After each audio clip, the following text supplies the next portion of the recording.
Hello and welcome back to the Double Swing. Surprise, surprise. We have a guest again. And of course it is Mr. Prolific. This is number 4, number 5. I don't know, you've been on this show a lot. We finally updated your picture on the thumbnail. It's glorious. I got rid of the hand. I knew I could. You'll see. It's magnificent. But yes, Trav is back again, and he was going to be leading off the show when we get to it. Before we get into all that, before we introduce everyone, get back into the swing of things, we do have to recap the last episode quickly, in which we predicted Blast Rival Spring, or previewed rather. I had a pretty good time of it. YouM3, you actually did okay, to be fair. And the viewers, you didn't exist. There was no guest. There was no viewer interaction. So you've been handed a stock 3 points, and you can be happy with that. If you're not, suck it. You guys don't pay a forfeit at the end of the year, so you don't really have much of a say in it. I got Vitality and Gamer Legion and G2 to all score. That led to 6 points for me. YouM3, Na'Vi and FaZe for you. Turning out FaZe, that was you didn't really want them.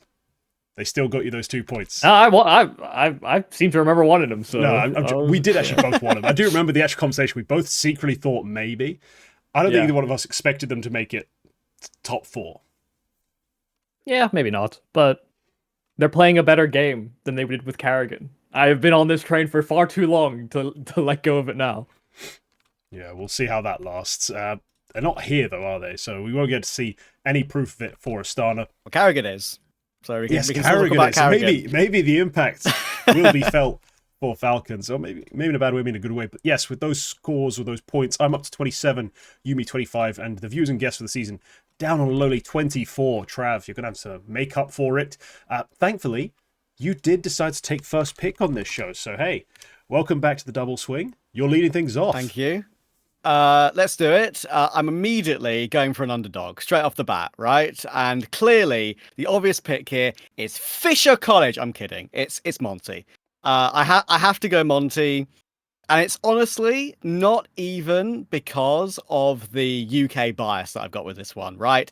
Gizmi and Azu, fantastic. Like, they've won CCT Global Finals. Azu, low-key, had a life game in like map 4, I think, of that final. It was unbelievable, but invariably, he's been a bit rough. For me, really, it's the other pieces of this team that have rejuvenated themselves and rejuvenated their careers that have made me so impressed with them and excited for them, right? I mean, Rainwaker, Afro, they were vilified on the previous teams they were on. Rainwaker in particular on Liquid. Afro was awful on Fnatic.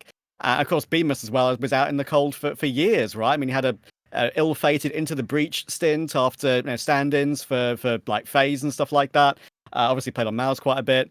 But all the pieces on this Monte team now work really well as a collective. And I think, looking at the other underdogs and how they've managed to punch up in some of the online Pro League games to like take a map off of Na'Vi and trouble some of these supposedly better teams, I'm taking Monte for playoffs here, and I really think it's very possible.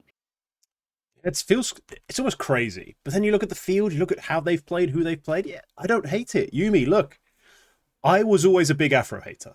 You know, someone who is, I know it's hard to believe, French. I always was rooting for, kind of trying to follow some of the lower level French teams. He was always, if like he could raise the ceiling, he could punch up. Most of the time it was a disaster. Fnatic was a pure disaster. It's fantastic to see his comeback, isn't it? Like, it's fantastic to see him return to these heights and peak the way he did in those CCT finals. Yeah, it's.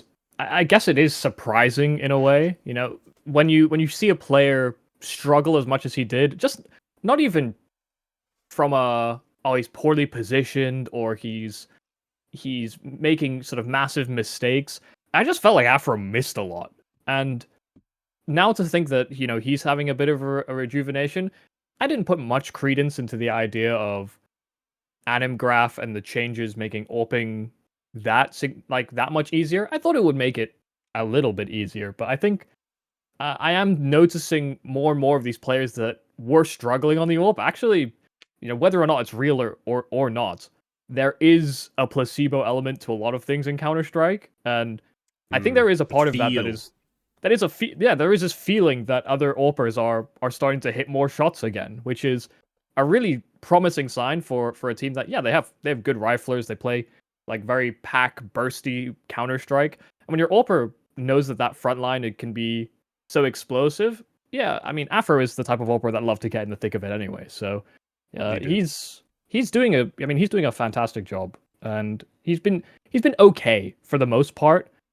But I'm still a little hung up on this Monte team in the fact that, as much as Afro can be good, or Gisby can be, a little inspiring perhaps in his front-led attacks, I still think Azu is a major sore spot. Like, you could say the life game, and you said, it's one life game. I agree with you entirely. Yeah, and you said as well, like, for the most part, he's been fairly underwhelming. I think until they find a better piece in his position, they're going to really struggle against the better teams at this tournament and the next tournaments that they go to. I think they're just going to be. I mean, they've essentially, I think, plateaued to the highest position they can be, and maybe the Afro uptick will give them like 1 or 2 positions. But yeah, that rifling core needs strengthening, I think. Yeah, he's unfortunately, Azura is genuinely a bit of a liability in some of his roles on the T side in particular. I think it was, I was working with Freddie on the desk for the global finals of CCT, Grammy Renard, and he was talking to me a lot before the tournament. We were discussing what points to make, and he really wanted, like, despite his love for Azu, obviously, just point out like the difference in his rating on CT to T side and all the above, right? It's kind of egregious, and yeah, it's not a good look. Overall, the other pieces, from what I've watched from them, it is actually sometimes enough. Invariably, it's enough to be able to beat some of these other teams, especially in this underdog pool, right? I mean, in the global finals, they beat Heroic in that grand final. They 13-0'd them on Nuke on map 1, and that was after they'd already played a BO3 like an hour before that. So they went BO3 into BO5. You could argue maybe they're more warm, but a team like Heroic should be ready for games like that, and it's kind of ridiculous for them to be 13-0'd on a map that was just their pick in the first pick of a BO5. And sure, they beat NIP twice, an NIP that is trying out Stown for the first time. But for those of you who watched those games, the eye test for Stown was really good. Rifling and AWP. Surprisingly good, yeah. Surprisingly good. Like, genuinely, if any of you... What's insane is that, just to go off the beaten path very briefly, like, the eye test was kind of better than the ratings on occasion. Like, he was looking really solid. Anytime he had, like, one really bad half on Anubis, and that's a hard AWPers map on T-side anyway, really. So... yeah, I'm just really liking what I'm seeing from Monte. It's not even, as I say, like necessarily all UK bias. It's the fact that I can buy into a project that has rejuvenated the careers of these players. We all, 100% all of us would have branded them washed, should play in Tier 3 forever. And they've come together as a collective to be the top team in Tier 1.5. It's impressive what they've achieved. And look, if you're like a Monte fan, you can always think about it like this. We have, if you're those supporters, Rainwaker and Afro, who feel like they are like the pinnacle of Tier 1.5 in their role. Like, Rainwaker, clear sort of beta kind of setup. Afro is an AWPer. Then I have an IGL who everyone's really liking. He's calling a strong game. Seems to fit in quite nicely into his teams and into his system. Like, he just looks comfortable as that sort of point man, sometimes IGL. You just have room for upgrades. Like, as much as Zoo is a clear upgradable player, BMAS is yet for me to become uncuttable. Like, it's here and there. He's the better of the two. He's not the first priority, but he's not. He sprays like KAB now for some reason. I don't know what it is. Maybe he was always a bit like that, but he can whiff. He can whiff badly, BMAS, at the moment. I've seen some egregious ones, but yeah, he's at least okay at the moment. Yeah, bring up the floor a bit on the rifles. I think you've got a legit, like, sort of puncher's chance of being a Tier 1 team, just solidly, like where 3 Max are, like, just always top 20. I mean, last year they peaked into the top 10 of VRS, like that kind of team. Not unreasonable. So I do like this Monte project, and hey, the sky's the limit for some of their pieces afterwards. But for now, I do like them as an underdog pick. I do feel like they're the most solid of the underdogs, just based on recent form and the way the team is composed. Like, some of the other guys you can say, like, maybe could be better, but recent form tells you this is the team to pick. I also think they're probably the best Tier 1.5 team that are trying to mirror Vitality. In terms of like the dynamic calling or setups, if I think about there's lots of Tier 1.5 teams that are just way too aggressive or way too passive. I think Monte are actually a fairly balanced team in terms of their approach, which is part of what makes Vitality so threatening. And I do think that holds them back sometimes in certain matchups, because the lower you go down the rungs, the more you're kind of encouraged to take initiative and be more aggressive, because you're not always going to be able to prepare for every single team, and taking fights on your own terms it feels better than losing on, terms you're not sure you agreed to just yet. So, yeah. I do think that is a limiting factor to some degree, but, as they move forward and get ready for the Cologne major towards the end of the season, it's looking good for them in terms of that sort of scalable progression, at least. And one final thing on them for me, I think that's technically two things. One, I think Gizmy has still been studying like during all of this as well, like proper uni studies, I'm pretty sure. And two, kind of funny, at the end of the tournament when Azu was holding the trophy and doing the interview with Tech Girl asked, Sam asked Azu, "Is this your best win you've had in your career?" And he was like, "What? No, we beat Na'Vi." And I just thought that was quite funny because, you can tell he's not very media trained yet necessarily. We don't want media training. We need vibe. Don't. We need character. Yeah, exactly. You didn't win the tournament against Na'Vi, did you? True, but still, I do like that. The idea that this is beneath us. We can do better. They've got aspirations. Yeah, exactly. Really, yeah, they're living up to it. I'm pretty sure it's a rocket in their logo, and they're living up to it. They're aiming for the stars. But let's get into my picks, or my pick rather. I only got one, so used to going third. I'm going to be a lot more boring than you. I'm torn between two of my historically favorite teams to pick, both firepower heavy, both any given Sunday type teams. I'm going to take the one that's actually been in better form as far as the individuals. I'm going to take Falcons. For my pick. Yeah, they've just signed Karrigan, and Karrigan on FaZe, what a mess. But you know what they need less of, Falcons, compared to what FaZe need? They actually probably need less instruction, less pressure, less strictness, less severity. I'm not saying he's going to implement a system that is, it's just that he's less likely to enforce that. He is also more likely to tell players, Karrigan that is, to just kind of go off their vibe, their feel, to play a looser style. I think he's going to be a decent fit, and one of the primary reasons for this selection is also for the last month, Monte. He's dropped a 148. It's one event, but still just a 148. I can't argue with that form. For the year, he's been pretty fantastic. But his last event, he played so well, he made Kassad talk absolute nonsense on Twitter. So I do think it's very important for me to pick him just based on that energy that he has. Utterly ridiculous how he's putting up fragging numbers. The dual swing is insane. The round swing is insane. Everything Monte does right now is truly elite. Backing him up is a kioske who we still yet to see the best of, but at any given moment can just win you a series against anyone. And in this event, there's only one team they can face where someone else has a more pinpoint, more accurate, a sharper rifler. And even then, it's arguable about the pinpoint sharpness. It's maybe just a little smarter, higher fight IQ. kioske is that guy. He is a baller. He is a fragger. NiKo's shown us bursts of brilliance this year in a way we weren't expecting. It kind of felt like at times, even early this year, but late last year, NiKo was fading away. He's shown us those glimpses, I think, again this year, that he clearly still has it. He can still somehow muster up something that most players could never dream of reaching. And I still think Tessus is a decent role player. So as a team, I think this is a perfect set of players to equip Karrigan with. Yes, he might be tactically behind the game a bit.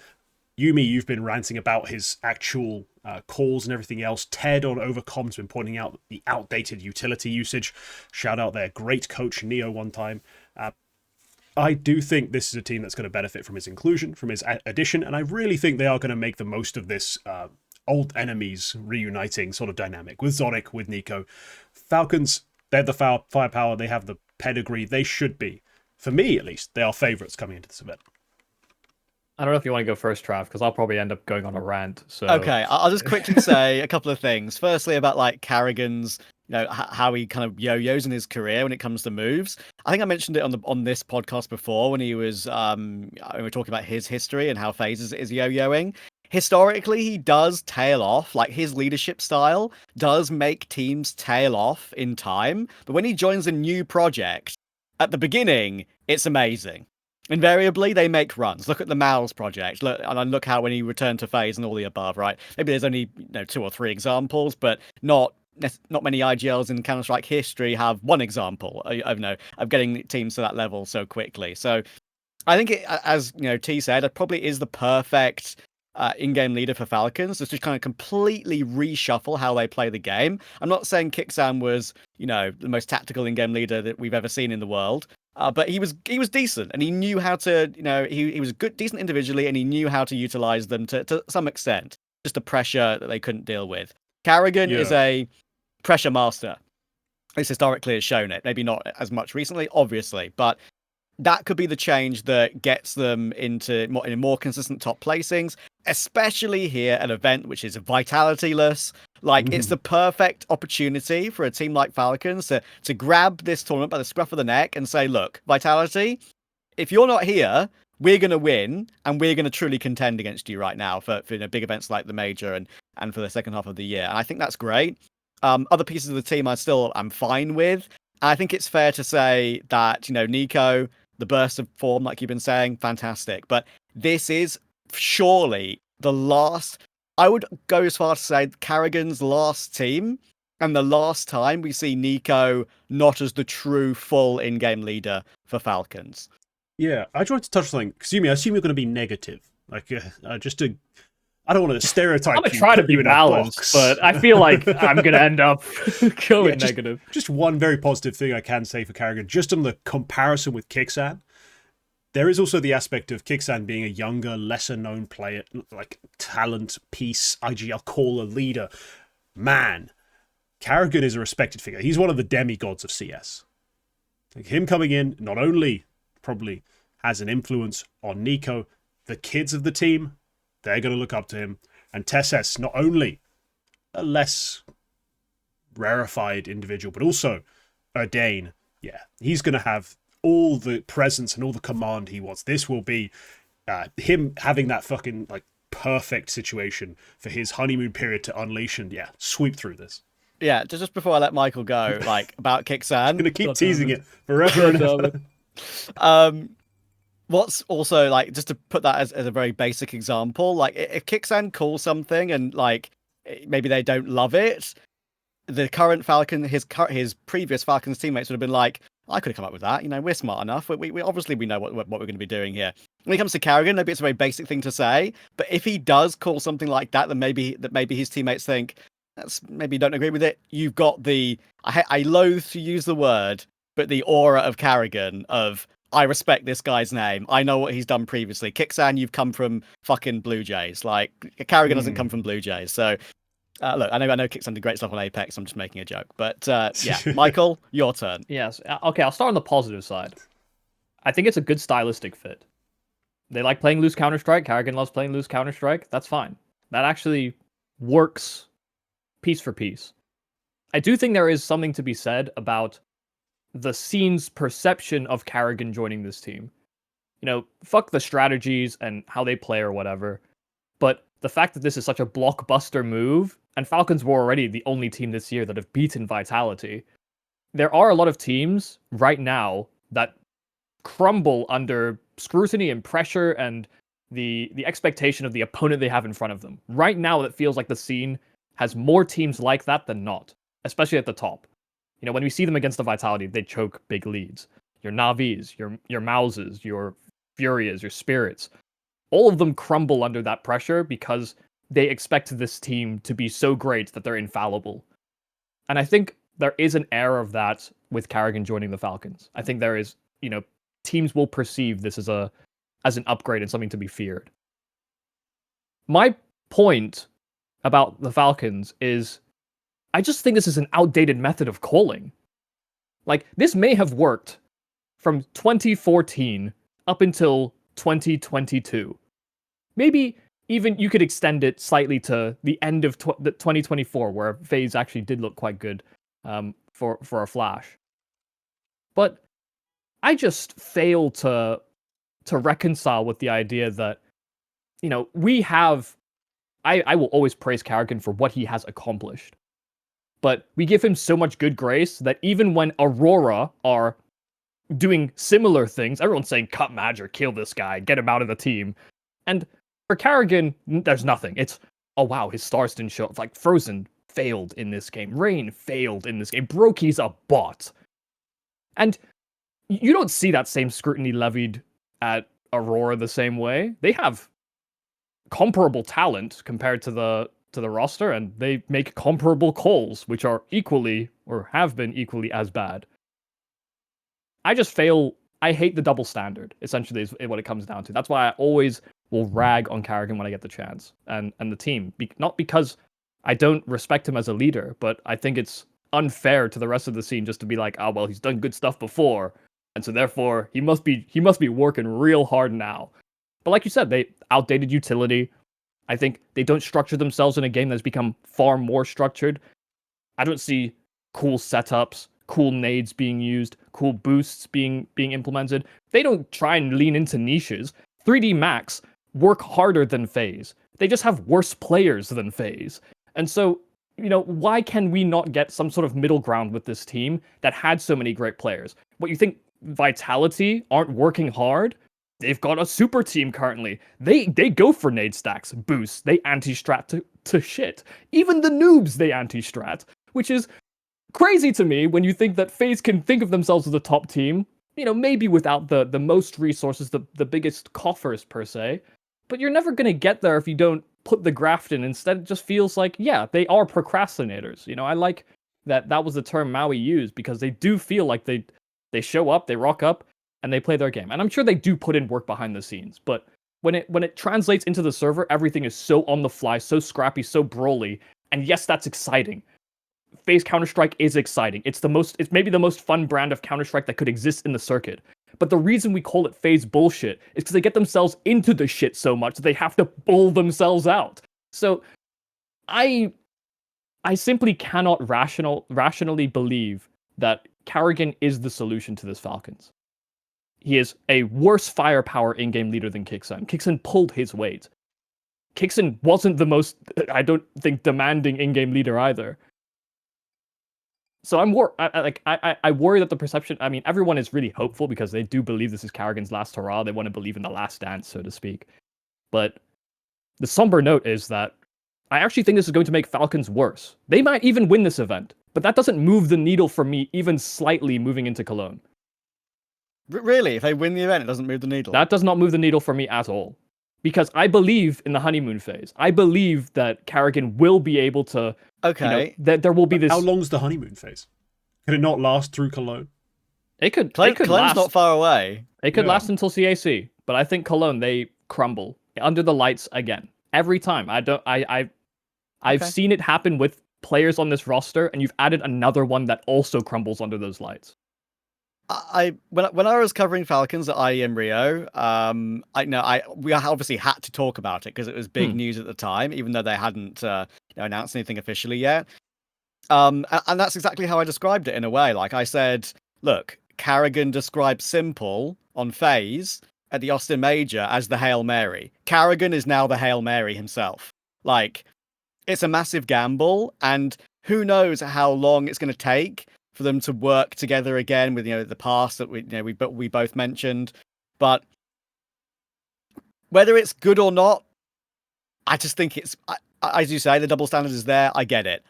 I kind of don't care. I think it's good for the scene. I think that's fair as well. I think it's really fun to see this happen, especially if it is his last hurrah. I mean, like, how many storylines do we have like this with an IGL that's been around for this long, that is this storied? It's played with Nico at the peak of his powers. It's played, alongside Zonic as a coach before on before pre-Astralis era, right? I believe it was. So, yeah, I just think it's fun, and if it crashes and burns, it'll be cinema. If it succeeds, it'll be cinema. So I'm fine with it. Yeah, think about this. Just the one point that might help sway you a bit, Yumi. How have Falcons, a team so loaded with firepower, then go toe-to-toe with the greatest team of all time, despite inferior strategy, despite inferior structure? How have they actually ended up failing these games that they've brought so close? Little pressure moments and sloppy little decisions in moments where they either overplayed their hand or underplayed it, didn't believe in themselves, got nervous, got angsty. Sure. And you describe Karrigan as a player who's crumbled under bright lights. That's not really something I associate with him. What I associate with him is he brings a certain level to a team of almost like calm belief. Like, it's not quite arrogance, but you rarely see a Karrigan team, especially when they're rolling. Like, sure, towards the end, when as Trav described, where at some point it fades, then he changes team and it comes back up again. I don't feel like that's going to fade by Cologne. So I do think there's going to be a certain calm confidence in this side that we didn't see before. We're going to clean up some sloppy mistakes, and sure, some of the improved, like between FaZe and Falcons, like strategy play relative, we're going to see is more Zonic based. than it is going to be Karrigan based. We can agree that Karrigan has kind of let the ball drop, I guess. Yeah. I just think this is going to be the perfect blend. It's going to inject something new, and it will last. I don't need it to for this show, but I think it will last quite a significant chunk of the season. And even if it does end up with this is Karrigan's final event, like series of events, and then Nico takes over IGL, whatever, so be it. I do think it's going to be quite successful for now, and we might even see, God forbid, a consistently good Kioske. Like group stages and playoffs, constantly good. Like that might be absolutely lethal for everyone else. So I'm very excited. But Yumi, look, we're back to you. Yeah. Okay. No, sorry. Just one last thing. Yeah, go for it. Karrigan has been in 5 major grand finals. Yeah. He has won 1 of them. Yep. The only one that he won, he was -5 KD. Every single other one, -20s, -15s. And there will be a map in there where he's gotten 1 kill. Navi versus FaZe. That Inferno was cinema for all the wrong reasons. We cheered when he got a kill. I remember. You have 3 kills versus Vitality at the last major. Sure, they did win a map. Fair play to them. And Karrigan actually popped off. I think this guy is just going to be a simple firepower liability. I don't think it affects his calling. I think he could still call under the bright lights. I just think he can't shoot under them. And that has let him and his teams down many times already. For me to be enthused about, they could make it to the major grand final for all I care, but they won't win it. It could be against Mongolz or Spirit or whoever. They won't win it. Oh, if they play Mongolz in the grand final of that major, they're winning it. I'm sorry, like they are cruising through. I simply do not believe in this team to not fuck it somehow. So that's just where I stand. Okay, vehemently anti this Falcon position, but hey, we'll find out. Mm-hmm. They might never even play in that grand final. If they end up being the best team of all time, I'll eat my words. I don't. No, they don't have to preach that. You'd be eating words. Come on, I'll make you eat words if they win 2 events. Let alone beating the current best team of all time is enough for me. Like that would. And then nice. they kicked the in-game leader that got them there. So yeah, they probably will. Let's get into your picks though. Right, I'm gonna start with Spirit. There, damn. Drat. Yeah. I'm sorry. I was impressed with them at Rio. I was impressed with the type of game we got out of Tanir and the looser, more brawly. Just, it felt like there was a freedom to them that they didn't have when they were playing with Hallie. And it's a bit of a shot in the dark. Maybe Hallie's had some firm words and conversations like, "How dare you? What you start going clubbing just because I'm not at home?" But I actually do believe that they'll have learned something from that experience. They've been trying to find the solution to the Tanir problem, as it were, because they signed this guy to be like a firepower initiative driver type player, and he's failed to do that because he's playing like super passive positions under the typical Hallie system. Yeah. But now that they've found out how to make this guy work, I imagine they lean into that because it gives so much more freedom to the rest of the squad to create opportunities. And Donk kind of struggled in Rio. I think that was, the unfortunate side effect perhaps of the way that the system changed to be more loose or a bit more chaotic. But I trust Donk as a player to figure that himself out very rapidly. Maybe just a bit of whiplash, I guess, from, oh wow, none of my teammates are doing anything, to, oh, my teammates are actually doing stuff. How do I slot in? So I'm excited for this Spirit because I think it's the right time for this maybe metamorphosis to begin, moving into the major. Yeah, it would be a great timing, wouldn't it? And it also probably wouldn't be the first time we get to a prestige event. This Spirit with Donk decides to peak, goes and wins it, looks fantastic, and then afterwards, maybe we don't think too hard about it for the next couple months till the next big one comes around. But Trav, I want to ask you this: there's a lot of things that were different about that Rio version of Spirit, right? No Hallie, muted Donk. I love how it's like alarm bells are ringing. Donk was only a 122 with a near 0.8 KPR anyway. all-time bot-like performance, but it's true, it is far below standards. What for you really stood out? Like, are you more of a Tanier-focused kind of guy? Like, I know a lot of people have a lot of different perspectives on this version of Spirit we saw. It's kind of funny because one of my favorite games that I covered at Rio was Spirit versus Red Canids, and that's when they lost map 1 egregiously to Red Canids in map 1, and that was like a crazy result. It was so comfortable as well. I'm pretty sure like Spirit didn't win a gun round. Like from memory, I think they won like a 2 pistols and conversions, and then Red Canids won every single gun round, which is kind of crazy. But I'm not gonna let that like cloud what I actually think of what progression they've made. I completely agree with you. Like, I don't know what kind of magic that Sotvic possesses that allows the cloak to be revealed from some of these stars that we've seen from them in tier 2 that they weren't able to show in tier 1. But you know, I think one of the things that Sotvic does know, having played with the academy for God knows how long in like 2 different iterations, the Kyosuke iteration and the Donk Zontix Artfrost iteration, been around those players, he understands how to get the best of them when it matters, when they make that step up, and how to rear them in a way. And I'm not saying Tanier needs to have that yet, but clearly understanding how to play at the top level, maybe he did a little bit. And I think obviously it's not permanent. Hallie's only out with illness, but I do wonder if, like, obviously if Hallie comes back and we see like a regression, we can be like, okay, Sotvic's the guy for Tanier. It's only one event as an example, but we have to kind of lean into that example because it's all we've got right now. We only have one more event with Sotvic, I believe, right? Until Hallie comes back. So I'm willing to say that I've seen a significant improvement in how Tanier understands how to play in the system. And not just like in terms of how to position himself, but also just like that part in his head seems to have like, it's now in the back of his mind. He's not overthinking and he's doing what he wants to do. And because of that, he's playing better. I think that was a learning experience for him that he won't lose. I think even when Hallie comes back, I think Tanier will be fine. And I think he will have raised his game and will keep that game. And I think T's right. I think Spirit are starting to lurk up a little bit and starting to look a little bit better. Watch them lose some egregious map in Astana again and we get worried. But they are probably one of the 2 favorites for this entire event for me. I mean, just going off of current form, Fury are nowhere, Aurora are too unpredictable, blah, blah, blah. Like, I'm happy with that progression. And with Sotvic, maybe they have this one event of playing more free. Maybe that neuters Donk by a 0.2 rating.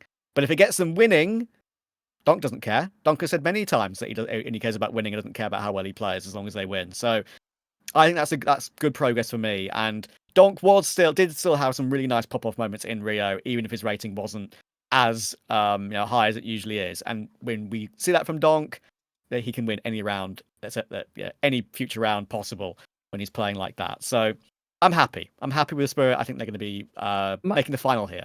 My memory's not failing me though, right? Like Tanier has on T sides kind of swapped positions back to kind of what he was doing on Heroic. He's very middle of the pack, space taker, aggressive, versus the version where Hallie is involved, where he's playing like the extremity lurk and passive play. Like it looked a bit different. It was more. I'm not mistaken in that, right?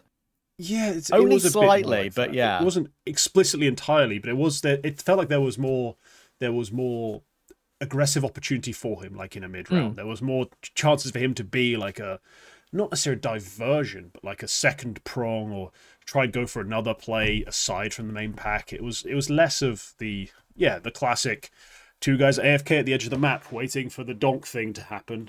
And then we try to group up and finish. Like there was a little more play, a little more heroic-esque play. So you're not mistaken. Yeah, okay. That mean just because it was like an event skip past or whatever. We didn't actually cover it on the double swing either. So I did think that I saw Tanier more involved in that sort of front side of things, which is kind of what I wanted for Spirit for a while. I was like, why is Zontix jumping in with the pack and like the SMG rushing player on bomb sites? He's still kind of trying to be a space taker a bit on executes. I still don't agree with Magic's being like last alive in basically any round, really, but he should be. It is coming together. It is, these are baby steps. Maybe that Magic's change will come into this event too. Yeah, I'm That'd be the hopeful. I'm final step, hopeful. right? That'd be the final step. The final thing people have been desperate for, gagging for on this Magic's version of the team. For me personally, I still don't like the move, but hey, you could have rearranged the roles, made things make more sense without cutting your IGL for the guy you benched. Like, I didn't really understand that whole process, but hey, here we are. I do think Spirit are they're always a dark horse is the one problem. It's like they haven't been an out and out favorite for something in a long time, and historically, when they're the out and out favorite, they typically don't win. So maybe this is good. Just to be kind of doubted. In terms of the seeding, I think they're third or fourth coming into this game, this event. Yeah, for us, they're fourth on the seeding because the HLTV rank. It's probably the right place for them. This is the place where they'll strike from. Yumi, you have another pick. Yeah, I mean, this one's gonna be a little bit more brief, but I covered some of them recently, so I thought I'd just, slide them in here, give them a little love. I'll go with Magic Jeez, as an underdog pick. I was actually going to pick them, low key. Yeah, yeah. I mean, I mean, there's a few teams right now in the sort of tier 2 circuit that are sort of pseudo dominant, but then also will lose to like some random team that is 50 ranks beneath them, or just shouldn't really be on the same. So they're a tier 2 team. Yeah, well, essentially yes. But these guys are they're just fun to watch in a way that I think is kind of hard to describe, because they've got so many sort of like aggressive players. This is a team that has AW on it, for people that will recognize him most from his Parivision days. But they've got like a lot of pieces. I don't think I ever look at the roster and think there's one person that really lags behind significantly in the kill department. And so for me, these are almost like a CIS Bad News Eagles in a way, but with far better sort of team chemistry. Like, they actually do flash for each other and throw like good execs and go for fast splits. They're more organized, and they punch and hit just as hard, which is kind of a perfect scenario for an underdog team in my eyes. That's the kind of play I want to see, because it not only demonstrates the individual ability for these players that, realistically this won't be the same 5, 6, 9 months down the line. If the players are good enough, they'll get picked up by somebody else. It's a good showcase, but I think it also demonstrates just how competitive the tier 2 circuit currently is. Because a team like this exists where, yeah, they can punch up significantly, but they can also lose to noobs. I really like this Magic team. I have a chance to cover them quite a lot in some online circuits, and I've interviewed their coach, or not the coach that's going to be in Astana, but their coach Bullet multiple times after wins. The infectious nature of how he was like a father to the team was really promising to me, and how obviously I just checked his Twitter actually before we went live to hopefully to make my point. I think actually he has some personal issues that he's having to figure out, which is why he's not coaching this event. But he was the main factor that won. He was with the team when they qualified, when they beat K27 in the final, I believe it was. And he's been with them throughout the majority of their online run. And I think that they've got a really good team chemistry, and they really understand how to play around each other.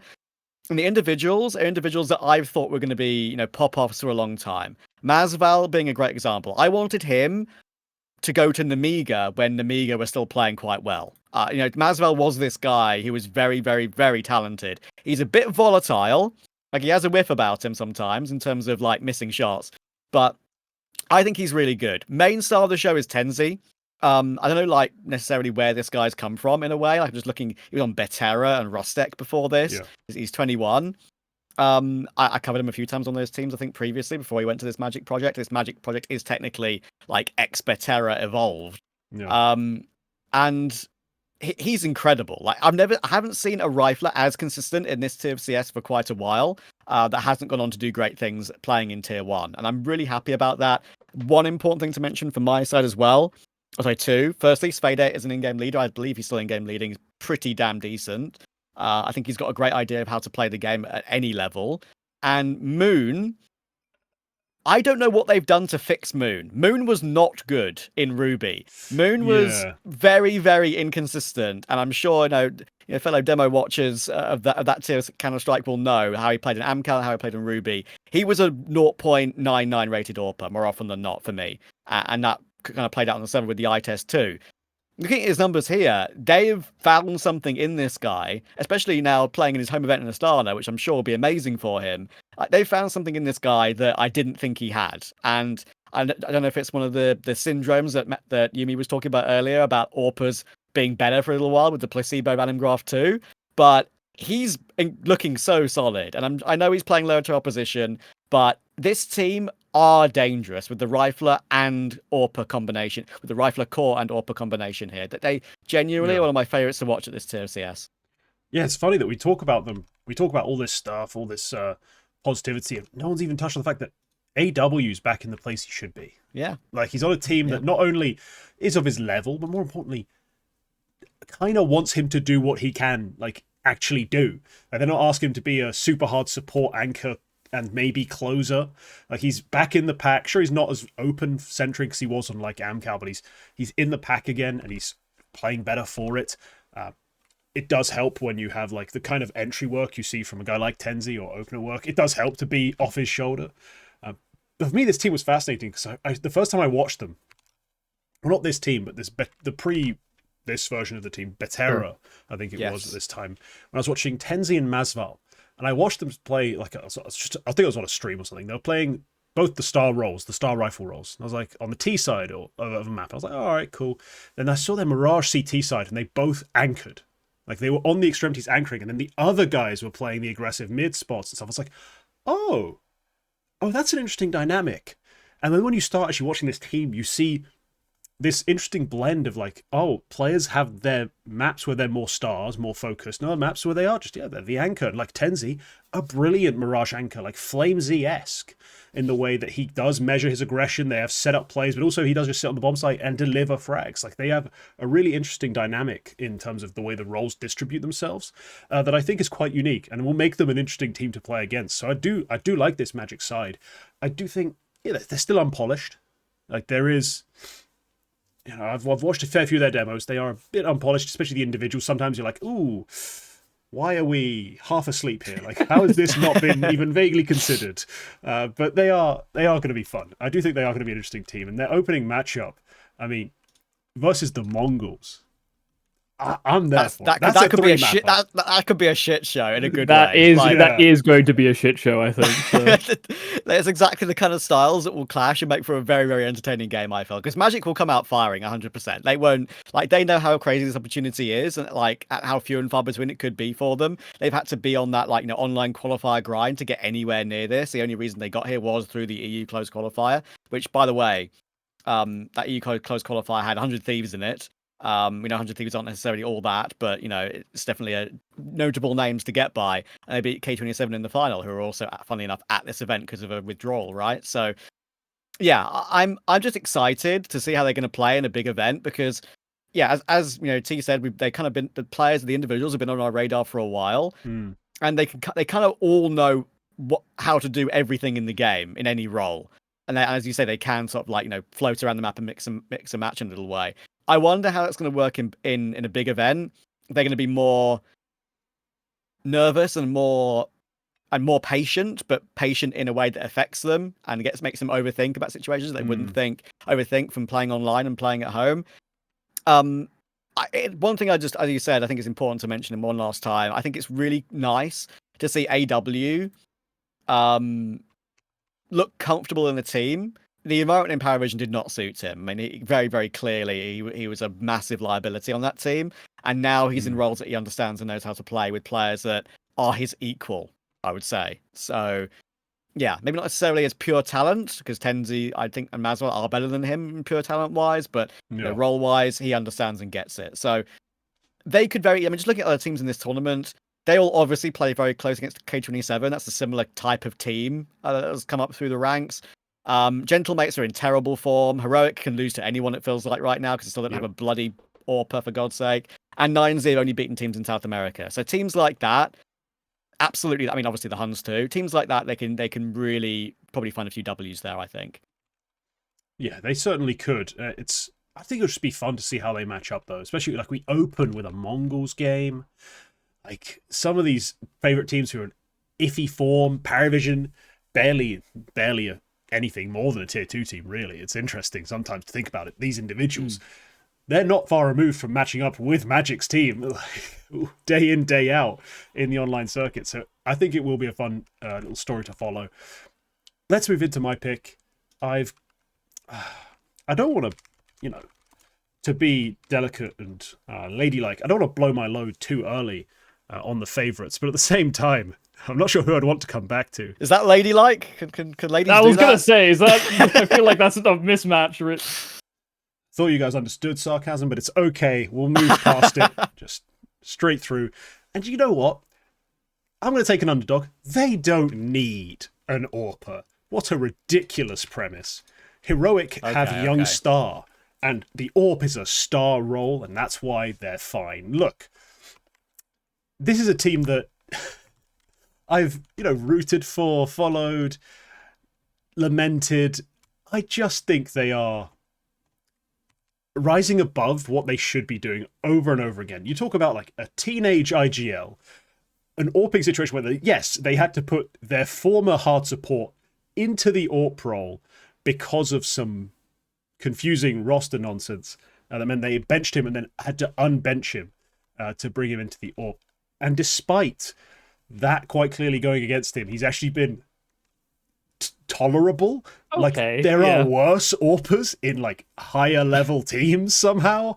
Like that is crazy to me. Nilo has actually been finding his form, and that's a very important part of their future. xCloud struggles for consistency, but does deliver big games. And the one big person who gets a lot of critique, a lot of flack, but I actually think is still, I'm still secretly just like, I'm actually very okay with this guy being on my team. And I think he'll make them better. Susp, I'm still in favor of. And I think his numbers have actually like slowly climbed. So I remember his ratings at least were abysmal opening up with this side, but he has like sort of worked his way up, worked his way back, and is now looking stronger and stronger. Yeah, I mean, he has some pants events at the start, a couple pants events in the middle, but generally just slowly getting better, and obviously had a crazy Draculan when they went and won that. So this heroic team they're anything but a sure thing, For them to win games against some of these teams, it is going to take sort of the best possible version of xCloud and Nilo. But we've seen it before. Like, expecting a surprise xCloud map win isn't unreasonable. Like, to call it a surprise even feels a bit ridiculous. Like, you can always guarantee once per big event, especially when they're facing great teams, I can get like a 2.0 rated xCloud map, and I shouldn't be that shocked. Like, it's just kind of going to happen. And if that can win you one, you just need the rest of the team as a collective, especially with the star power of a player like Nilo, to figure out 1 out of 2. So I think that's going to keep them lethal, despite the fact they're an underdog, despite the fact they have no real AWPer. I mean, Youngster for a lot of this sort of stint has been T-side rifling, like just straight up. He's just the hard support rifle, and they just set up the rest of the team instead. Even despite all that situation they're actually in, they win more games than they should. They're in more games than they should. They make deeper runs than they should. This is a legitimately solid side, despite everything going against them. And just to touch on finally for Youngstar, just the hype I'm trying to give him on the AWP. Since he took over that role, since he joined or got re-added to the team, his CT ratings are 113. Like, that's the half he AWPs on. That's the half where he's let loose, gets to go for his shots, takes his risks. 0.38 sniper kills per round, a 113 rating. He's actually a pretty good AWPer when he does it, in a way that's not traditional. I do watch his POVs and go, this is a bit whatever. But if he hits the shots, remember, something people love to forget. You click the person with the AWP, they die. That's it. 1 bullet's all he needs to hit.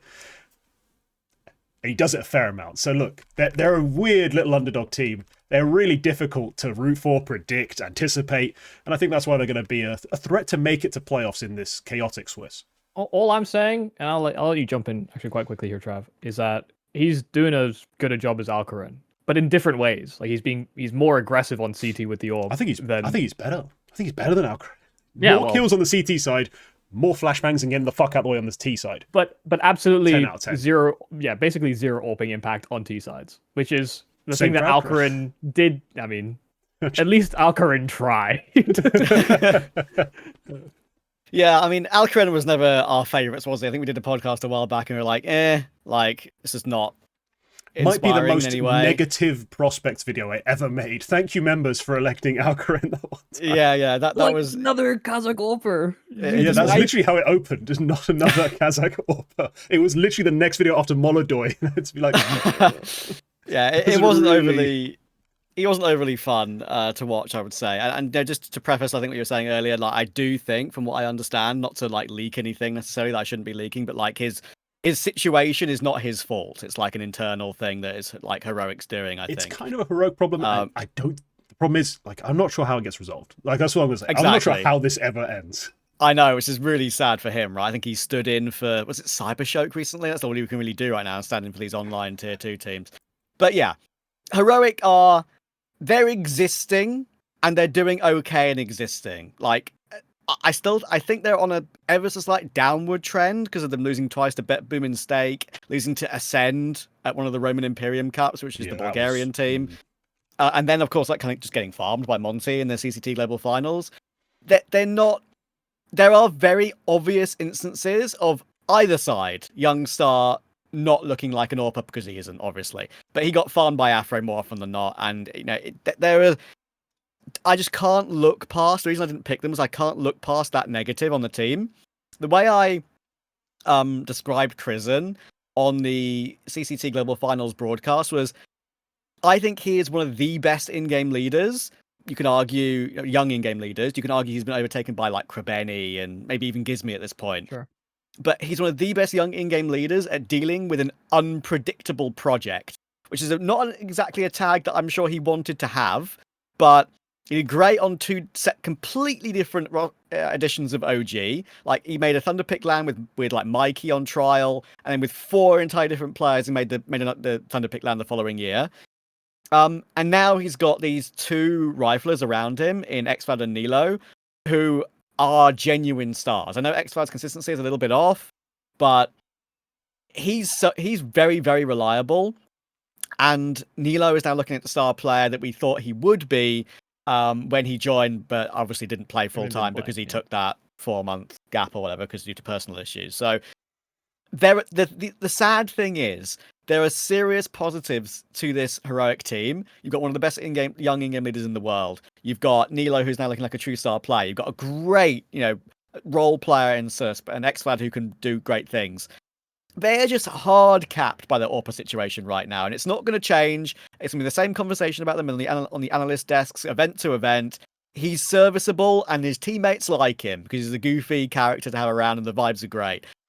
But overall, with the results that I was talking about before and how he looks on the server on the LAN games that I've watched, occasional liability. And until they actually pick up a bloody Orpa and Krizen can work with like a permanent project that isn't going to move bit by bit, day by day, it feels like, I'm not sold by Heroic. The fact they're even relevant in the top 20 and continue to be so in the VRS is impressive considering what they've been through lately. That's been Heroic's MO. It's like, Yeah. oh, our whole roster gets sold. Let's just make a new thing that kind of floats. I mean, it's basically Sangal. It like involved Sangal in a way right now, isn't Yeah. it? Like the Sangal that they bought. So, like, yeah, I'm really frustrated because I think this team has an amazing ceiling possible for them to reach. Like, we're talking, if they had a Orpa that was a relative star, let's say, for purposes of argument, it's a Degster type performance if he's actually good, which is unlikely. I get it. No one has picked him up for a reason. He's a bit up and down in terms of people's views on him. But if they had anyone like that, I could see a team like this with these pieces make a run to a semi-finals of an event like this, especially with like some of the big dogs not playing. They are a team that could make playoffs consistently if they had a permanent Orpa who was a good player. Those are hard to come by, I know. There are options now that they're never going to bring Nico Dos back. No, not again, even though he's a free agent now. They're probably not going to buy out like Jorko or something from Focus. It's very, very unlikely. But it's sad because they are that piece away from, I think, being seriously good. Yeah, I think unfortunately the standard though has changed. So even if you did add someone like a Dexter, who I actually think, skill wise, I think, you're right. It could boost this team to continue that upward trajectory. But I think organizations have come to realize, and players themselves have come to realize, kind of just better to work with people that you know are going to be easy to work with.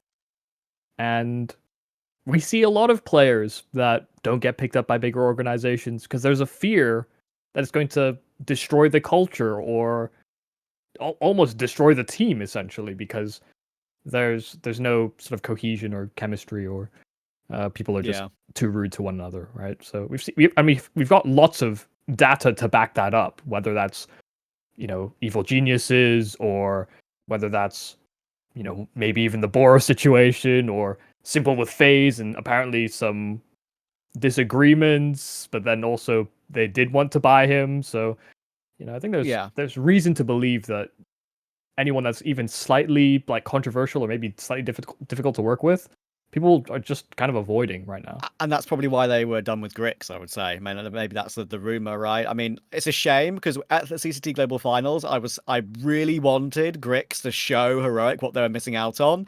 Unfortunately, Big had one of the worst ever T sides of the tournament I've ever seen in my life. Like, I can't lie. I looked through all the stats when I was on the desk for it. There was no player above a 0.9 on T side, and they were great on CT, like 1.1s plus across the board. Their T side was abysmal, and I don't know where they disappeared from. Maybe it's just like the slightly better tier of opposition than they were playing in the beginning part of the year. But yeah, I wanted Grix to show her what they were missing out on. Unfortunately, none of them looked good on T side, and that contributed to a very, very poor series for them, which I think they eventually dropped down to lower bracket and got eliminated. So yeah, I'm just not sold on Heroic right now as a summary until they sort out the roster and get something bloody permanent, for God's sake. Yeah, and a big move for a big firepower upgrade, maybe some sort of some name brand recognition. I'm not sure how that would even be possible for them. I think it would elevate, a lot of people's estimation. There we go. Bloody hell. I got stuck in French. I'm sorry. It raised, that perception of them. There we go. That's better. Just a little bit higher. Because currently people look at the roster and go, the fuck is... Like, they just see Youngster as the AWPer. They just ignore it. They just sweep them aside. And then they ignore the fact that, sure, they lost the CCT finals. They did originally beat Monte in the upper bracket game. And maybe there was a warm-up factor. Maybe that did actually secretly swing the battle in Monte's favour. I'm coping. That's woke nonsense. Yes. Momentum is woke nonsense. Suck it, Isaac Newton. But I'm desperately holding on to that hope. I do think they can be impressive, and maybe it will take a real AWPer to make them a legit top team. But Youngstar's the man for me for now. Trav, you have back-to-back picks. Oh, okay. Who would you like? Because I've got back-to-back picks, I'm going to kind of... Oh, this is tough. This really is tough, because I kind of don't like any of the favourites right now. I'm going to go with... Honestly, I think this is a rogue one. I'm going to go with G2. Ooh. And this is very rogue, but there's a reason for it. Big man. I don't know why it is, but what I've watched from them lately, there is something clicking. There is something looking a little bit better. Some pious level has been raised. He's looking somehow better than he has looked for quite a while. Nertz is now in roles where he can look like himself again and is not being neutered like he was on Liquid. If they can just get over some of these choking issues and some of these issues of players falling off a cliff randomly, like Mattis will just have these maps where he'd completely bot out, and side note, I think he still has a bit of a tilting issue, just like he had on Fnatic. They are a serious danger to every single favorite in this particular side of the predictions, right? I mean, look at Mongolz. They're going through turmoil right now. Not turmoil, but it's a tough situation.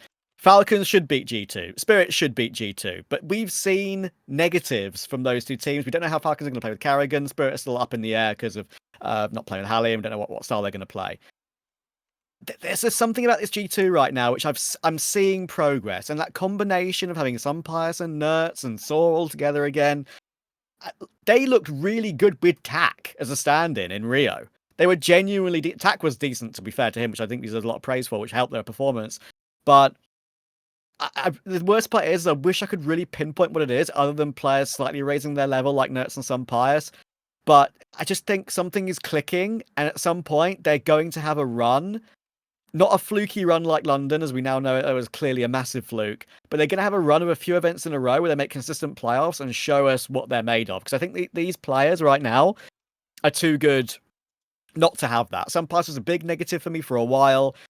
I kind of said, they should hold him because there's not really anyone better they can grab unless you look at Klim from the academy and do the callback from MIBR, etc., etc. I think he's putting those thoughts to rest in my mind right now, and I think he's on a really good run of form. And I think this G2 can beat at least 3 or 4 of the favourites in this particular bracket, who are a little bit more unpredictable right now. I'm sure G2 are unpredictable too, but I think they have the ability to overtake them in this event. I need to ask you this, Yumi, because I just came to an interesting revelation. Like I've heard a lot of an epiphany. This. Not an epiphany, but I had a feeling. I checked some numbers. A lot of people have been on this Sampayas comeback train. And to be honest, I have noticed to a certain extent, Sampayas has been better. Delivered more with the AWP. So I decided, you know what? Do a little bit of statistical comparison. Buy round v buy round. Sampayas versus Youngster. CT AWP. Guess who comes out on top? Anyway. Is it Youngster by any chance? It is. 0.04 higher KPR, better ADR, better opening Ruined KD. my whole point. I mean, there's more to it than just those raw numbers. But hey, Yui, are you on the same boat? Do you love the new Sampayas to see it? Has he risen again? I think G2 make a great tier 2 team. Like, they've got good pieces that could get picked up by other teams that could use the role fit. Wow. Oh. They're heroic, just in a samurai mask. I just don't. I have no vision of this team winning anything. I think that's unfortunately where I stand with this team. I don't actually think they play bad Counter-Strike. I don't hate the pieces. I'm being a little incendiary with the opening comments, but by and large, I have seen the improvements. It's true, but I don't think they have enough punch. And to be honest, Trav kind of touched on it. Matish is kind of the sore spot for me in some ways, because the variance is just too high, and there's not... I'm not saying this team doesn't have firepower. They do. I mean, Heavy God, Nerds, and the slight uptick in Sampayas, that should be enough firepower. Even the fact that Hunter is not a noob genuinely raises that. But the fact that he is so up and down and can just go totally absent, essentially, in the fights that he takes, yeah, I mean, they would rather... I mean, if I'm the team or if I'm Seoul, I would rather Matish just be a consistent 1-rated player than somebody that goes 1.3 one day and then 0.5 or 8 or something the next day. I think that would just be better for the team and the development arc, and I could actually see them winning tournaments that way. Instead, they're gonna have to I don't know, get into astrology or some shit to figure out why Matish is good one day and bad the next. I'm not sure it's astrology. I do love your heroic comparison though, because it's just the internet thing when Japanese, heroic when samurai. But no, the Mattis thing it's so real. And it's I always want to blame it on the roles not being right. Mattis not being really used in a way that's conducive to him being effective at this level. Sure, on Sampy, he could play the sort of roles he plays on this G2, where it's half lurk, not just hard entry, kind of playmaking off his own back sometimes. When given that freedom against the best teams in the world, he just doesn't have it. So that's why I think the Nerds edition actually for me made sense in 2 ways. Firstly, Nerds is not a bad player, and secondly, Nerds takes all those spots. Mattis takes the Malbs MD hard entry stuff, and we're looking at the Fnatic era Mattis, who's just hyper valuable if you dug into it. Prior to 3.0, it was the only people who'd ever published these sorts of buy round numbers and things like that, you'd had a clear indication of it, was Skybox Edge, and that's where everyone got that first graphic that was Blame F actually has only a 0.8 KPR in the full buy rounds. Mattis 0.89. Secretly, who's the real fragger? That sort of narrative got spread. It felt like he was solo carrying through some of those games, though. He was. And back in Fnatic. Yeah. He still has moments like that on G2. To be fair to him, he has events that are ridiculously good. And I see what you mean about the day-to-day stuff. It feels essentially the average is out to event by event. But some events, like he played that G2 Vitality series back at, this was in Rio, where he comes out of it, he's a 153 on one map. Pretty high rate in the other one. For the series, is 126. Yeah, that was it. I was trying to find the average. Like, he was crazy good. But then he'll have, the next day or the next week, the kind of series you play against FaZe, and you're like, the hell was even that? Like, it is a difficult thing to deal with. You add to that the fact that, yes, Sampius is better. He's not Monte, he's not Molodoy. Heavy God is impressive statistically in HLTV 3.0 and for his role, but he's not actually dropping 0.8 KPRs and get his 120 rating. Like, it's a very selective, like 0.69. The output just isn't. You need a consistent piece of output, and I think they can find it between Nertz and Matisse. They can find the final like extra fragging output they need. They just haven't reached like full cohesion and full understanding of how yet. And they could still, and I do love the pick. I mean, I was considering them heavily, but I was like, before I make that mistake myself, I'll go pick Heroic and come back to the favorites. That's how I thought about it. I was like, I would be tempted to the same degree. I'm just not sure now's the right time for them to get it together and mesh. It's weird, isn't it? Because I think historically on my appearances on this show, I've kind of played it relatively safe and gone for very expected picks. This is one of my ones where I'm like, you know what? Let's push the boat out a little bit with this one. Because I've just watched them and I'm seeing significant improvement. If like obviously I would watch the games against Vitality. Maybe it's a stylistic thing with the reason they get so close to Vitality, and that's deceiving me with what the actual like current baseline is for the team. But yeah, I'm just hopeful they're going to find a key and they're going to start, and that key will unlock consistent playoffs. And what is it? I get points for G2 making playoffs if I get this pick right. It's not much, is it? So yeah, G2 are favourites, so they'll make points from semi-finals onwards. So they get 1 point making semis, 2 for the final, 3 for winning. Yeah, that is tough. It's asking a lot, but the right matchup, you never know. Yeah. I will say, just as a final point, they do seem like a team that they get into good spots. Like they have a good game plan very frequently, and that's a lot, I think, in part to do with Saw and Hunter executing on those ideas. But when they play these better teams, it is a little annoying to watch them like actually fail situations where they have either a favorable duel or they've got like an isolated gunfight and they just either fail a trade or get multi-killed, or they get hit by a really good support flash or something. There's like a layer afterwards where it's like a good spot, good execution on the idea sometimes just fails. So yeah, they can be dangerous. I think they're a fair team in that regard. All right, let's get in. Let's hear it then. Second pick, Trev. You still have a favorite left to select? You still have an underdog to select? You can go either way with this. I'm going to just take my second favorite now. And again, maybe it's not one that actually, you guys would necessarily want. But I'm just seeing things right now from the other teams in this bracket that I don't like as much. And I think that with a month break and time to not be as burnt out, I am going to take Parivision for a semi-final appearance in this tournament. Which again, maybe a little bit rogue. Maybe I'm going off the beaten path here in this one. This is unusual for me. But the main issue that Parivision were always going to be on a downward trajectory from the beginning of the year. It was absolutely inevitable. They weren't going to be able to keep it up. They said it themselves. They said it themselves. And invariably, they have still outperformed some expectations. And they have made deep runs at these events. And I think, what was it last PGL? Let me double check. I'll check it right now. Bucharest, they missed top 4. They made top 8. That's it. So yeah, you've got them. Technically, I think for them, if you look at that field, that would count as a low. So you've got them. They've perfectly fit themselves into an like pure like yo-yo, like from win, loss, win grouped, second grouped, top 4. Only top 8 at a shit event. Like, you've got them at the right point. Like, sure, the yo-yo is getting tighter and tighter, and it's narrowing around top 8, but still. Yeah, I mean, obviously, like, I know Cluj is a long time ago, but they managed to play second there as well. So, like, as you say, that yo-yo is on the right pattern. I'm not saying I believe in that sort of yo-yoing, but, you do. I think... Accepted. Purely reading the pattern, going, yep, they're coming back up. Yeah, well, look, every time in cast, when I see like a singular map of like Nuke, for example, is win loss, win loss, win loss, win loss, I'll be like, oh, they're winning this time, aren't they?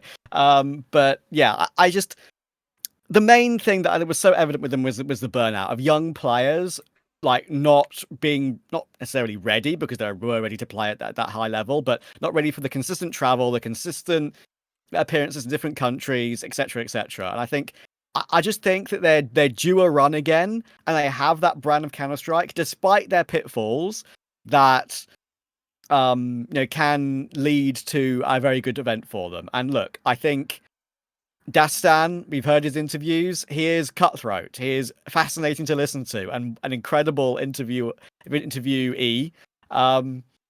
And that makes me think that if they do have the right piece that Dastan and James, maybe as a duo, have found, if they do badly at this event, maybe this is when they're going to move it. Maybe not pre-Cologne, maybe post-Cologne, but like the combination of Noto and Belchenok are occasionally a bit too unpredictable. And Belchenok, I think, has been very, very stable, to be fair to him, but Noto is not so much anymore. And how I've described Noto, and how I've watched him on Parivision lately, is that he's gone back to tier 2 online Noto, where he'd have this incredible first bullet, but he'd whiff a lot. And in the periods of Parivision's incredible start of the year, he wasn't doing that. So it is very hit and miss. And as I said, I'm leaning on the have a month off, time to refresh angle here for Parivision, because I still do think they've been one of the teams of the year. They're in my top 5 for me. I still think that I could trust in what is their very stable, hard to beat system more than the unpredictability of some of the other favorites right now. Yeah. I feel like they bicker as well. Like Nota and Belchenok, when I've seen them on cams, I feel like they're arguing with each other a lot. And I think that might just be the internal thing of the team, really. I mean, it's a pretty cutthroat environment. When things are wrong, I imagine there's a lot of blame being thrown around. Usually, I'd imagine by Dastan. But to see that type of stuff in game, where I think they've released like translated comms occasionally, and I've seen them literally just arguing about like the dumbest shit. Like, why did you swing this? This is fucking like ridiculous. And I wouldn't say that's unreasonable, but it feels very aggressive. Maybe that's just because I don't speak Russian and don't understand the sort of like natural tones of the language. I don't know. Like Chinese, for example, can come across very aggressive, even if they're saying "Have a nice day." You just, you don't have the cultural framework, I guess. Understanding of tone, yeah. Yeah, exactly. But I do think that Belchenok, I think, weirdly makes a lot of like emboldened decisions, or breaks protocol, but still kind of gets his kills. I think when Nota does it, he doesn't. He simply doesn't. So I think there is a noose being tied somewhere by Dastan for either one of those two. Past Cologne, one of them is getting cut. I'm not sure who just yet, and it's probably more likely to be Nota. Yeah. But Belchenok has not been perfect either. He's been, I think, a bit of a loose cannon in that regard. Yeah, and look at who they've got now to like scout from. Magic, K27. Like there's really good options right now for them to make a move. And Dastan / James will not be turning a blind eye to that. So they'll know that K27 not a big org. Magic, are they even an org? I think they are. I'm not sure. But yeah, guys being dudes, I think. Yeah, they are going to be on the phone, on the blower, I think, after Cologne. I agree. Yeah, the most likely one is, it's difficult to actually judge, because it's like Nota has perhaps the better roles and therefore underperforms harder, like relative to what you'd expect, what you'd hope from a guy in his positions. You'd expect more output compared to Belchenok. The other side, Belchenok's 22, and like if you could have taught him how to play CS by now, you would have. Maybe you give Nota that leeway. In any case, hard to imagine if they continue to slightly peter off and falter down and have the same problems of like, we're playing a best of 3 where 4 players are 0.90 and then James are 102, that they don't start considering other options, Don't get me started about picking this team for fantasy teams. Jesus, it's like the value for money is terrible, really.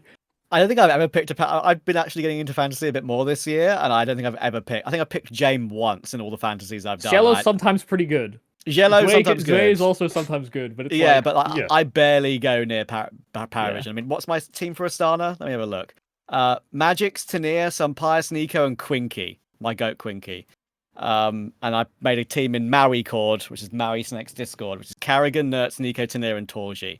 So I've just for a bit of fun, I occasionally do it, and as you can see, I go nowhere near Parivision. Yeah. I derailed wouldn't your touch point. them. There's like oh, you can get a few roll points.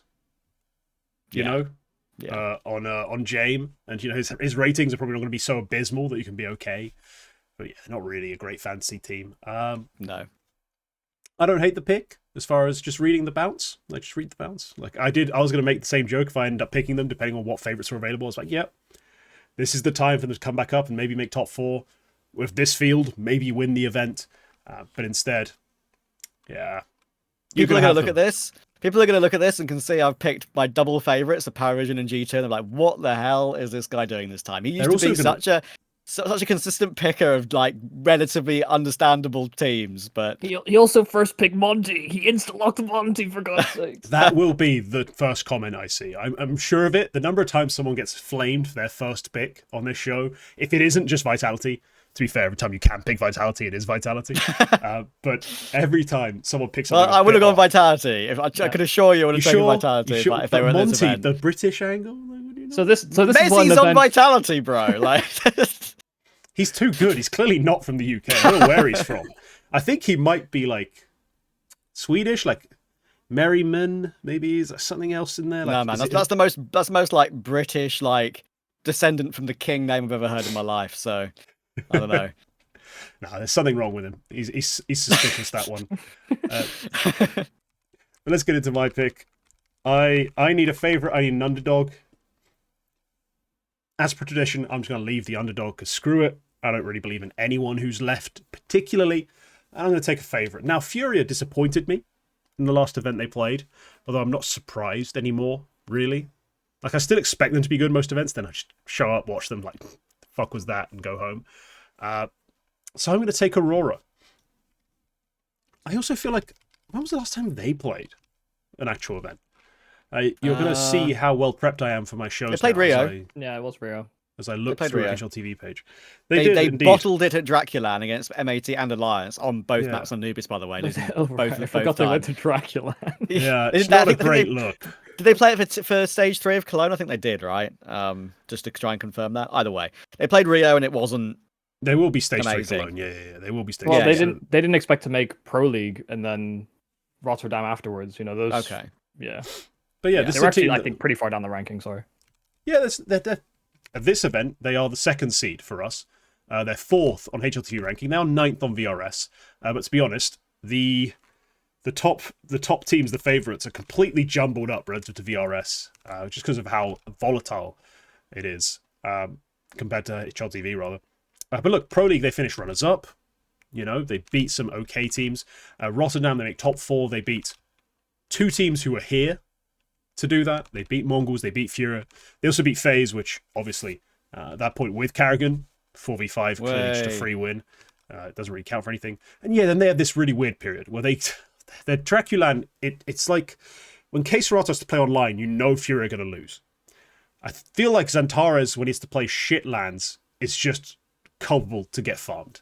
Like, it's just going to happen. He's injured, bro. He's injured. Whatever the excuse is this time. Like, I don't remember what the excuse was when he kind of got straight 1v1 by Reiko at that whatever the fuck land, like 4 years ago. Oh, God, but yeah. Similar excuse here. And then the Rio, yeah, they go out, they lose to Na'Vi to go home. Like, it's not that bad on paper, but you do see they get utterly bodied on the 2 maps they lose. So it's a bit of a shocker. But at the end of the day, right, all things being equal, this is a team with stars. Now, sorry to go full football pundit, but it is true. They have the fragging that none of these underdogs could ever really even dream of. Like, there isn't an underdog on this team. Like, I think combine the best players from every underdog team, you get 80% of the top 3 on Aurora. Like, they're that stacked as far as raw fragging. And then after that, yeah, the major system, like the style he plays, I don't see it so much. Like you talked about it. You talked about how Major gets ripped when you compared it to Carrigan. Stylistically, though, I consider him like a very... Like if Snappy was told the ideas of Snappy, but he didn't understand them, and he just kind of tried to do the same things. Like, oh, aggressive? Sometimes repeat the same thing? Did you say rush B 17 times a game? Like, yeah, that kind of feels like he's got CTE, Sure. but he's snappy. So I feel like his style, whilst it is bad against the best teams, he just kind of bodies the bad teams who are going to be at this event. Like, he'll just body them over and over again. So I don't feel like it's got any threat. Ignore Draculand, this is a real event, they care. I don't feel like there's any threat from the underdogs to beat them. They're pretty much a lock for that playoff berth. And against a team like Mongolz, Mals with 2 stand-ins, whatever version of Parivision, G2 that show up, they just beat Furia the last time they played them. I'm very happy to take Aurora. I feel like they've got the matchups here. Their opening game might be the most interesting because they're playing my underdog Heroic. No lose for me in that situation, but still, I think this is a pretty good event for them. Winning the event would be a shocker still, because I do think Falcons are better. I do think Spirit are better. And in that, if they face them, I feel like they have no edge. Like there's no edge they can present as far as the firepower, as far as the tactics, as far as the structure, morale. But I expect them to go deep. I expect them to beat most other competitors. I mean, the Draculand thing is rough, but I think they did seem like they were trending in the right direction at the very least. You know, the Soulfly edition I think adds better stability. I think we're seeing them do less sort of like all-in calls as much, which is something that they were really guilty of doing on certain maps. Like, I know Inferno is one that stands out. Where it's like a lot of teams will have a lurker. They didn't really do that. They didn't like bounce between bomb sites that way. If they failed banana, they would like run back together as a collective, and so they would leave no man behind, which I guess is commendable in some way. They are the Marines. That's who they are. leave no soldiers. It's like Top Gear when Jeremy Clarkson and James May are out and they see Hammond broken down on the side of the road. Bye. See you later. Not getting any help from me. No, they're in a weird spot, but I do see the vision. I don't know, maybe this is a hot take, but I think they're hard capped by Xantares. I think Xantares is becoming more and more of a liability than an asset. Not only because bit by bit, I kind of agree. Even though I love him, I kind of agree with you. It's just like it's a small thing, event to event, and I feel like I've said this before. They're just a team that tilt, and I feel like Xantares is the one that does that the most. Because I'll see this guy get bodied holding outside on nuke 10 rounds in a row and just be slamming his desk every time he dies because he knows he's not having a good game, but he's also just getting like wrecked genuinely. So I do wonder what's next, because in a way I'd actually kind of want to see Xantares replaced, like just to see if the shoe fits for another rifler. I just don't know who you'd get is I guess the next problem. Yeah, there's not really anyone out there that's at any, which is why they're already on the team. The next Turkish opener is on the fucking team. It's Soulfly. Soulfly has completely surrendered what he was to play alongside them, and it's commendable that he's done it. Yeah. But if you needed a Turkish guy to take 50 million opening duels, there he is, right? Like, there's your next option. That's fair, but I just still... Bless you. I still don't think the state for me is like... I don't think that's the next step for Aurora. I think if Xantares does eventually move on, which I'm sure he will, we're allergic to talking about Aurora. Apparently I have hay fever this year. I didn't know. Sprung up on me, and I've been really struggling. I thought I had a cold. No, I've just got hay fever. GG. G fucking G. I know, like, there's this sponge rumor floating around about Aurora going for something crazy with their team. Yeah. I think when Xantares calls it, or because I don't think Aurora will ever bench him. I think it'll be Xantares' decision. He's so much of like a godfather of Turkish Counter-Strike that he won't go. He'll go on his own terms, in my opinion, which is maybe a bad thing. Time will tell. I think that is when they'll pull the pin on going international and going for something crazy. Because Aurora probably do have quite a bit of dollar. And obviously, they had a lot of dollar compared to Eternal Fire.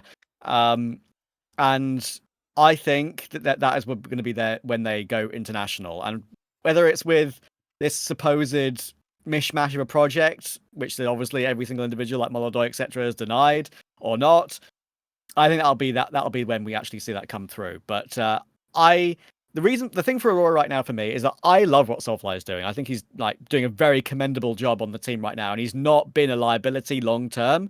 And Aurora haven't taken that nosedive that I thought they might do and be like a top 15 team rather than a top 10 team.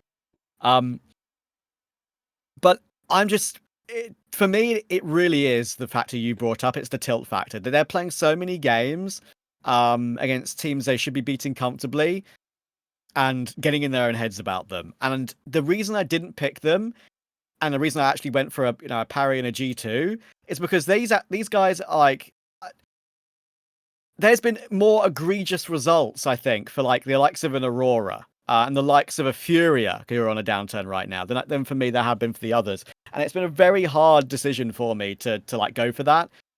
I think Aurora are gonna be fine. I think they'll make playoffs at this event and they'll do okay like they always do. But I have a feeling, like previous major, I think it was as well. I think at Cologne, they might bomb out and that will cause big changes. I think this team is right on the edge of having a capitulation and them having to make these sweeping maneuvers to try and recover it all. I mean, I would agree with that. I think the idea as well that, Jota's out on loan to Eternal Fire. It's not like they can't call back the loan, or maybe they have to wait the duration. Who knows? Maybe that's actually after Cologne. I don't know the specifics, but there are pieces out there, and like you said, there's rumors behind the scenes about them probing other teams for pieces and blah blah blah. So I think there is probably a recognition that maybe the team just doesn't even like playing with each other anymore. But I will say, I mean, I think the idea that Magic calls a terrible game, and I've brought this up before, I actually think that's the calling style that most of the people on this team want to play. I think with the exception of maybe, I feel like Wikadia could learn or could play a different style. He played a different style before joining this Aurora core. Same with Soulfly. But I think the veterans on the team, this is the style they're most familiar with. It feels like two people in particular. Well, maybe one, then another guy also just backing him up on it. Yeah, it feels like Xantares wants to play a certain way. Woxic's like, he's just complicit, yeah, fine. And then everyone's kind of like, well, if we fucking piss them off, we are nothing. So, hey man, remember when Woxic was AWPing in-game leading? They were a tier 2 team. I know they had like Calyx on the team or whatever, but that is just a fact. They were horrific. There is a reason they landed on Madra. There's a reason where they literally went like merry-go-round with the roster in out shaking all about with Madra to make funny, and that funny stuck with him for this long because they've realized that like Woxic's level tails off and isn't just plainly not a good in-game leader. Xantares will never do it. Wikadia will never do it. The other pieces were never going to do it either. So, yeah. The reason I bring that up is to parallel my point that I used to make about Cloud9. There's a reason Nafany didn't call a good like T side with flashes and setups and everything. They had like the two of the best players in the world that love slow defaults. Like Shiro is still that player today. Axile never performed anywhere near as good on any other team afterwards because he didn't get the same respect or role position or tempo that he's familiar with. So yeah, I think it's probably on those two that's sort of weighing the roster in this limbo of disorganization. We'll see what comes of it. But they always have a firepower touch that I think will be helpful. And look, on this event, I've laid it out. I think there is a path. Maybe not to victory, but to a deep finish. And that'll be an improvement over some of their recent performances. Yumi, you again have back-to-back picks. Again, one of each left to select. So who would you like?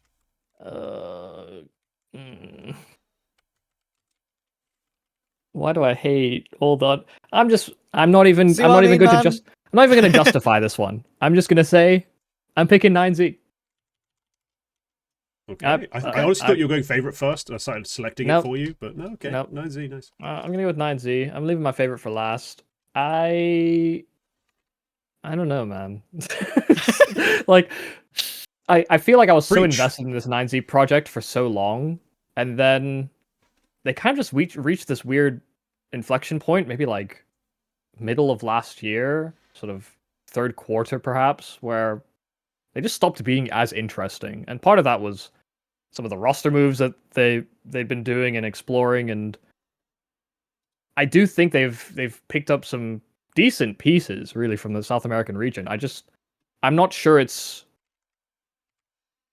come together quite the way that it's supposed to. I guess the encouraging thing for me is that, you know, Max and DGT are back together, and that duo they're just so like chaos driven that regardless of who you have on the rest of the squad, they are going to pull off like crazy upsets in random rounds against any team. And they don't do it in like let's just brawl and scrap you. They're quite tricky about the way that they try and pull through on those rounds. So there's just the sort of reunification actually for a lot of the 9Z players, even Bit as the coach. Like, these are the two guys that he had under his tutelage for the longest, you know, back when Tri was still on the roster, for example. So, albeit as the in-game leader. Yeah, I mean, this team is just kind of explosive and just very dangerous in that very vein. And I like the addition of Luchov. I think he's just good. a very, very solid AWPer. Especially when in the South American region, I feel like there's... Luchov's not AWPing. Yeah, he's not AWPing. He's not. AWPing. Oh, Mayan's Mayan's AWPing. Yeah. Oh. I'm afraid, YouM3, the reason I didn't pick them as an underdog is because Mayan's AWPing. Oh. I can't look past that, I'm afraid. Did Mayan always AWP? I didn't think he did. He switched a couple years ago when he went back to the Argentine scene. So when he was Brazilian, like trying to make it work with like MIBR, he was rifling. Then when he went back to Argentina, at some point, I'm not sure if it was instant, he transitions to AWPing. And he's not been terrible at it in the Argentine teams. He's just not been that great at it with 9Z. So I think maybe, I don't know, something's gone wrong. Yeah, you can tell I haven't kept my eye on this 9Z team for a little bit, but yeah, I don't know. I guess my assumption would have been like someone like Luchov, who is like mechanically very, very good. I mean, on Bestia, unbelievable, genuinely. Yeah, he deserved this upgrade for sure. Yeah, so I thought he would. I thought he would take it, like because nobody else on this team AWPs.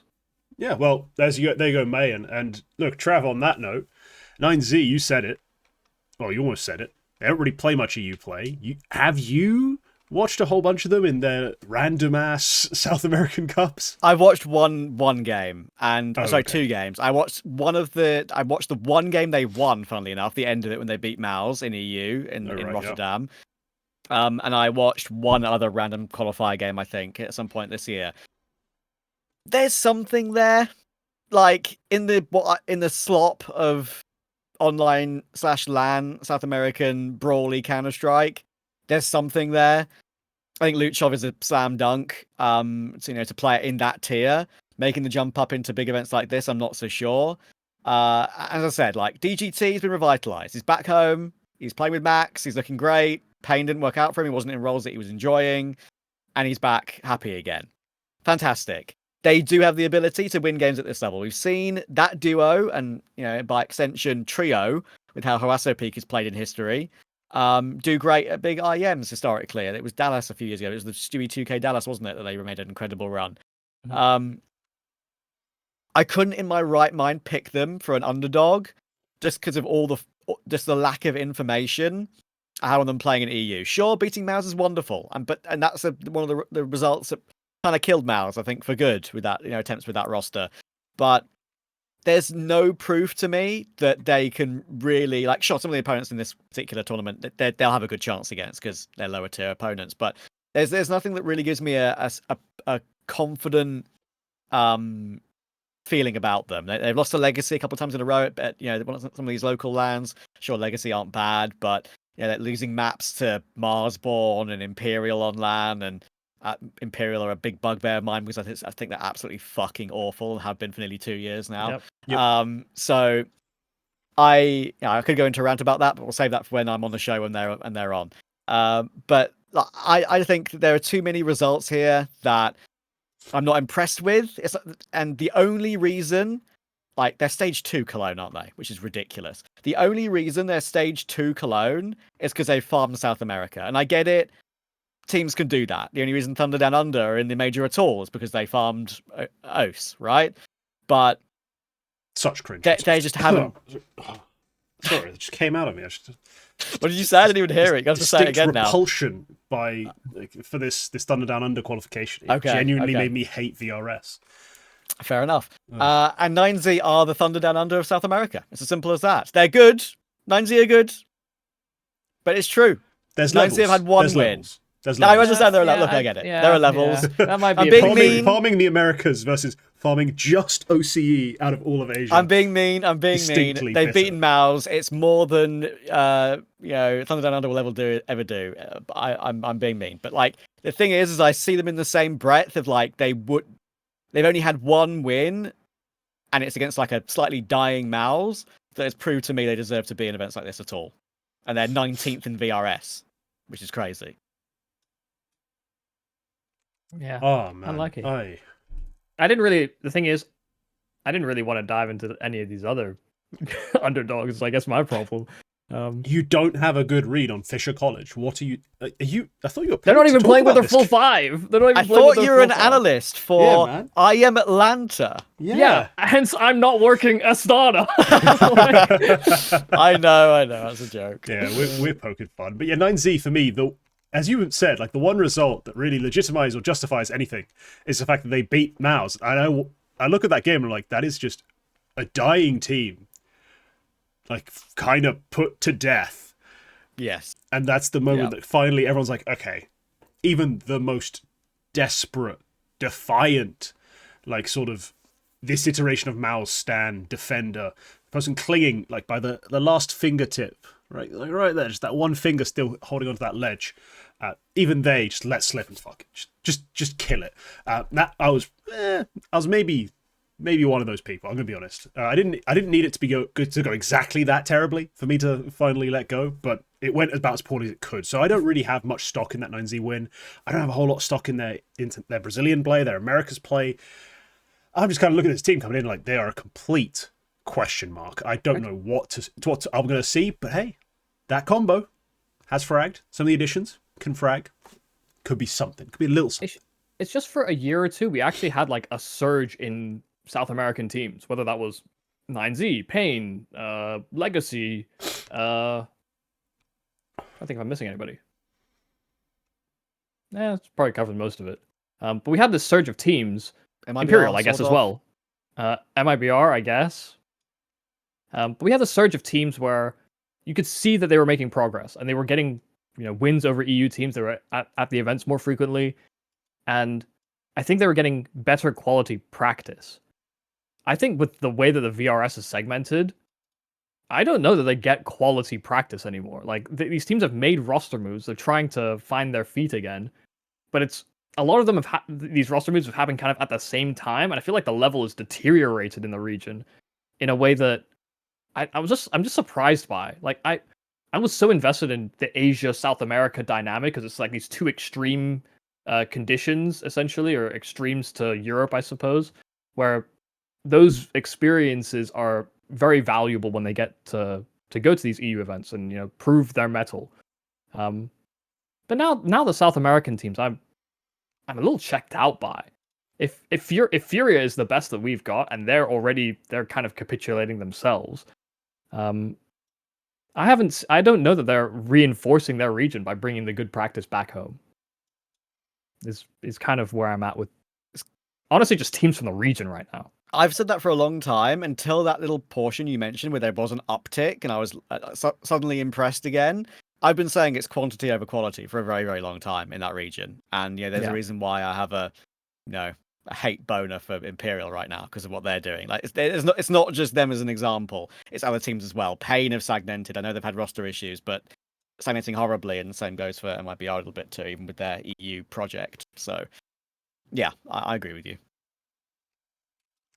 Yeah, let's leave it there. No need to waste too much of our breath on Counter-Strike's second region. So I'm picking the other region. I'm going with the Mongolz as my favorite because shocker! I totally didn't pick that and start moving them over. Yeah, exactly. I mean, for the same reasons that we've talked about. Mongolz's major roster changes, and they weren't really a contender before anyway. And Furia are Furia currently. So I'm going with the Mongolz, who I think I've seen just event to event.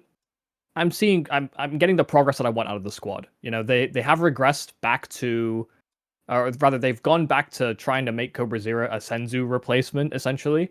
There was maybe one event where Blitz was going in hard entry and trying to take space, whatever. Cobra Zero is back to doing that, and he's actually performing the role better than he did, obviously from the first event. So he's playing a far better tempo. The team as a whole do seem like they are finding their moments better. You know, Mazinho was someone that I wanted to cut for a fair amount of time because he was so inconsistent. But I'm getting a better floor from him overall. And 9-10 has been a real standout just in general for the roster to even maintain their position through the stylistic changes and the calling decisions that they're trying to make. So I mean, I've got a lot of belief in this Mongolz roster. I mean, I think I find most people are sleeping on them, mainly because there's such an attachment to Senzu as this top rifler player and star that I think it overshadows how good that they've been, even in spite of him not being a part of the team anymore. Yeah, a couple dodgy losses rather, some good wins. Like, Trav, where'd you fall on this? A bit of a difficult team to judge, aren't they? No, I can't lie. I only have one take about the Mongolz right now. And it's that they're there. They're making runs. They're okay. They're talented. I'm wondering if... I think I may have mentioned this on before. I can't remember. I'm wondering what their motivation is like right now. Because they're not at the very top like they were at one point. They're not like number 2 in the world contending for tournaments all the time. They are now celebrities in their country and very wealthy in their own country. What is the motivation like to be putting the hard graft in to win events like this, other than just getting a decent placement, playing well, enjoying their travel, enjoying their game, enjoying their time as a group, and doing okay? It's kind of sucks for me not to have a proper take on like how they play, because I guess because I've spoken about them so damn much, but like from a mental and just perspective of how they are living their life right now, I think they are, looking at the teams in this tournament, I think they are, good enough to definitely make semi-finals, say, without a shadow of a doubt, because of the question marks over the likes of Furia and Mouse, I think, are the two teams that would have previously been the stalwart teams to pick for a semi-final placing. And I think they could absolutely do that, which is absolutely fine. But as I say, the only take I have is I wonder like what they have left in the tank in terms of how they want to go about building this team. Cobra Zero is looked fine, and I'm quite happy with how he's looked. In terms of like, I think when I first spoke about him when I was on the show, when he was played other, I think his first event or something, I said that, Mara is this sort of father figure of the entirety of the team for so long. He's once again pulled off a bit of a masterstroke of bringing a new player and making them look comfortable, which is a good thing. But I just don't see trophies in this team anymore, and that is why I don't think I can ever be checked out on the Mongolz, because they're still a fun team to follow and to watch, because they still do crazy things when they, are in winning positions, and it can be a bit trolly sometimes. But I'm kind of checked out of having a strong take on them, in a way. Okay. Now, I had I don't know how strong a take it was, but yeah, it's actually pretty nuts. I did say I thought they could at least replicate, if not slightly edge, what they'd achieved with Senzu. And some of that was predicated on tearing down what they'd achieved with Senzu, and I stand by all of that. But also part of it was pure belief in Blitz, Mara, and Cobra Zero. And I'm going to be honest, it's been all over the shop. And the little favourites I have in this team, like I've always been like, Mazinho's better than Techno, bickered with people about aim and mechanics and stuff about that kind of thing, but no one's been consistent outside of 9-10. Like, one of the only players that I have historically been quite negative about on the Mongolz. Like, because he used to be very inconsistent. He was all over the shop. He was a nightmare. Yeah. You couldn't trust him at all. But he's actually been shockingly, like, not a liability. Even if he is also, the team have had pretty chaotic results. So in terms of his actual ratings, there is a little bit of fluctuation. But generally, I feel like he's been a pretty consistent player in 2026. So if they figure out the rest of it, because I can see it, you can see flashes of it from Cobra Zero, from Mazzinho. They're getting the understanding of the roles, and I do think they can, again, if things line up correctly, like they did for their first sort of period at the top, to get those results that make them a top 5, top 3 team, the right brackets. I think they can replicate, and again, if not, exceed what the old team had. So yeah, it's awkward. They look like they're figuring themselves out. They look like they don't quite understand how to play with each other perfectly. They've had to rejig things, change up their mindset post Senzu. I do think they'll be okay. And I think this is not a terrible event to gamble on them, because there are a lot of teams to farm on. There are a lot of teams that they should beat. And that can lead to Lord knows what. The opening game, as we said, will be a nightmare to predict. Yeah. A nightmare to follow, I'm sure, in the best way possible. But from the rest of the event forward, they'll always have a puncher's chance. To address your point, Trav, about, unsure about what their motivation would be like or whatever. I mean, coming into this year, I think it was, I've had questions about motivation. I think that was maybe even the reason that Senzu might have stepped away, actually, is because they've come into money and, they're young. A lot of these guys are young kids.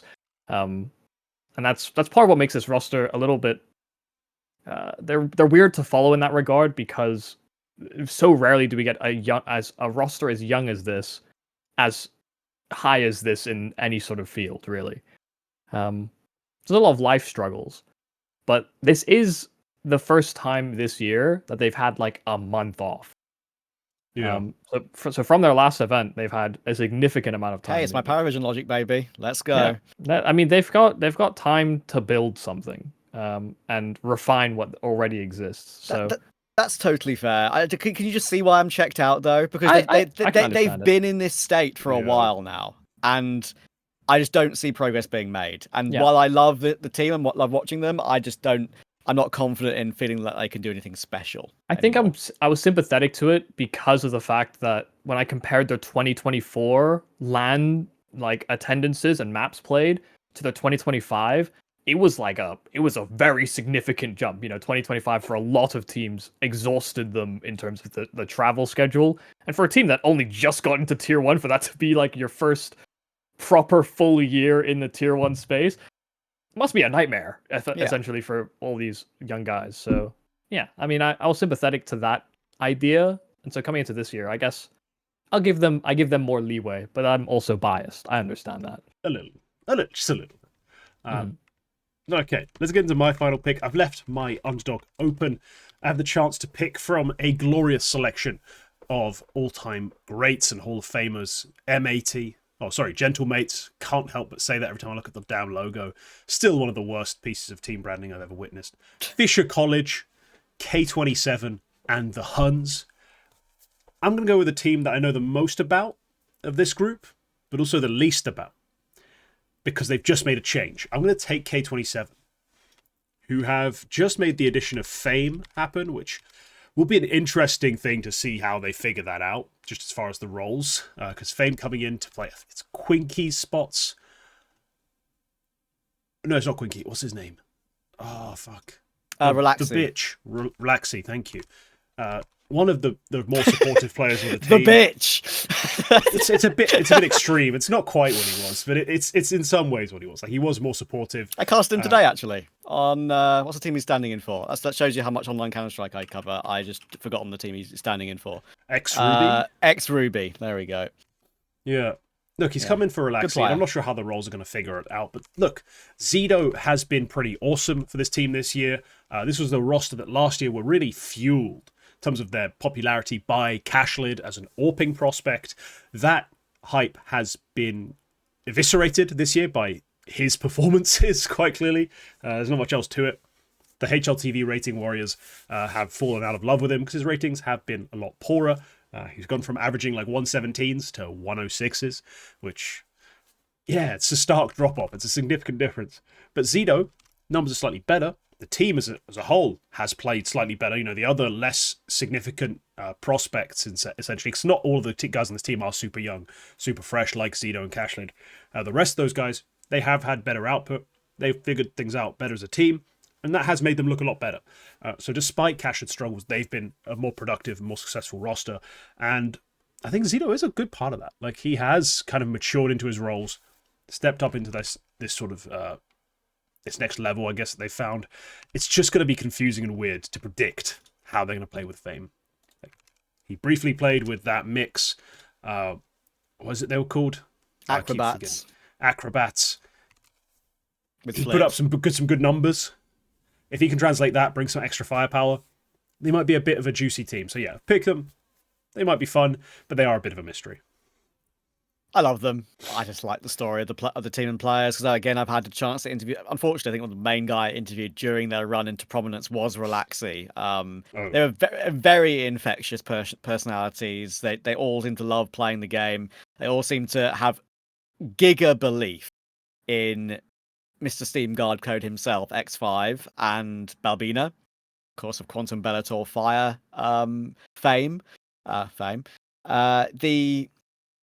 The thing for me is that they do have this really like entertaining brand of aggressive Counter-Strike, but they've started to temper that. Now they've started to play at like higher levels, right? To realize that they have to play with variation and all that.